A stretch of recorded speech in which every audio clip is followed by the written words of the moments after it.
കോൺഗ്രസിനെ സംബന്ധിച്ച ഒരു ചതി അതായിരുന്നു പത്മജയുടെ കാലുമാറ്റം. കോൺഗ്രസിൽ തനിക്ക് സ്ഥാനമില്ല എന്ന് പറഞ്ഞൊഴിഞ്ഞ് പത്മജ പടിയിറങ്ങിയപ്പോൾ വിയർപ്പ് മുട്ടിയത് തന്റെ സഹോദരൻ മുരളീധരനായിരുന്നു. ഇപ്പോഴത്തെ പത്മജയുടെ BJP-യിലേക്കുള്ള മാറ്റവുമായി ബന്ധപ്പെട്ട തന്റെ ഇന്റർവ്യൂവിൽ പ്രതികരണം നടത്തുകയാണ് മുരളീധരൻ. പത്മജ കോൺഗ്രസിനെ ചതിച്ച ആളെന്ന നിലയ്ക്കാണ് മുരളീധരൻ കാര്യങ്ങൾ പറഞ്ഞു വെക്കുന്നത്. പാർട്ടി തെരഞ്ഞെടുപ്പ് പോലൊരു സുപ്രധാന ഘട്ടത്തിൽ നിൽക്കുമ്പോൾ പത്മജ മാറിയത് ചതിയെന്ന് തന്നെയാണ് മുരളീധരൻ അടിവരയിടുന്നത്. പാർട്ടിയുടെ നിർണായക ഘട്ടത്തിൽ കൈയൊഴിഞ്ഞ പത്മജയെ അംഗീകരിക്കാനാകില്ല.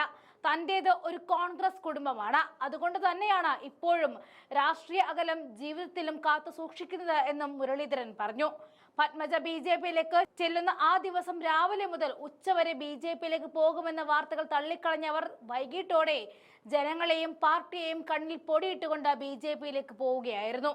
വാഗ്ദാനം ചെയ്തിരുന്ന രാജ്യസഭാ സീറ്റ് നൽകാത്തതും തന്നെക്കാൾ ജൂനിയറായവരെ രാജ്യസഭയിലേക്ക് അയച്ചതുമാണ് പത്മജയെ ചൊടിപ്പിച്ചത്. കഴിഞ്ഞ നിയമസഭാ തെരഞ്ഞെടുപ്പ് പ്രചാരണ റാലിക്കിടെ പ്രിയങ്ക ഗാന്ധിയുടെ വാഹനത്തിൽ പത്മജ കയറുന്നത് ജില്ലാ നേതാക്കൾ തടഞ്ഞതോടെയാണ് പ്രശ്നം തുടങ്ങിയത്. കഴിഞ്ഞ 2 നിയമസഭാ തെരഞ്ഞെടുപ്പുകളിൽ തൃശൂർ മണ്ഡലത്തിൽ പത്മജ മത്സരിച്ചുവെങ്കിലും വിജയിച്ചില്ല.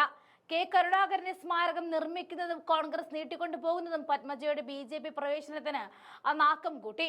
പത്മജ BJP-യിലേക്ക് ചേർന്നപ്പോഴുള്ള കോൺഗ്രസിന് വോട്ട് ചെയ്യുന്നത് ഫലത്തിൽ BJP-ക്ക് വോട്ട് ചെയ്യുന്നതിനുള്ള തുല്യമാണെന്ന CPM വാദത്തെ ശരിവെക്കുന്നതാണ് പത്മജയുടെ നീക്കം എന്നിവരെ വിലയിരുത്തപ്പെട്ടിരുന്നു.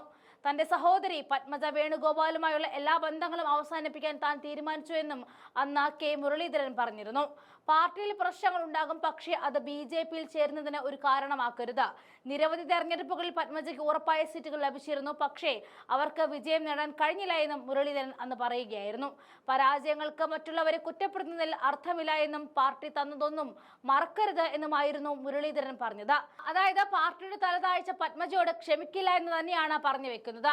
ലോക്സഭാ തെരഞ്ഞെടുപ്പ് പടിവാതിക്കൽ എത്തി നിൽക്കുകയായിരുന്നു പത്മജയുടെ കാലുമാറ്റം.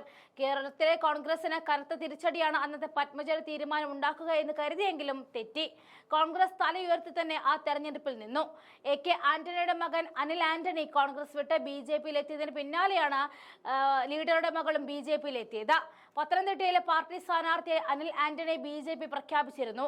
BJP-യിൽ എത്തുന്ന പത്മജ ചാലക്കുടിയിൽ നിന്ന് മത്സരിക്കും എന്നാണ് വിവരം വന്നതെങ്കിലും നാളിതുവരെ ഒരു രാജ്യസഭാ സീറ്റോ സ്ഥാനാർത്ഥി പട്ടമോ പത്മജയ്ക്ക് കിട്ടിയിട്ടില്ല. വർഷം 2ആയിട്ടും ആ കനൽ മുരളീധരന്റെ മനസ്സിൽ നിന്നും എരിഞ്ഞടങ്ങിയിട്ടില്ല എന്ന് തന്നെയാണ് മനസ്സിലാകുന്നത്.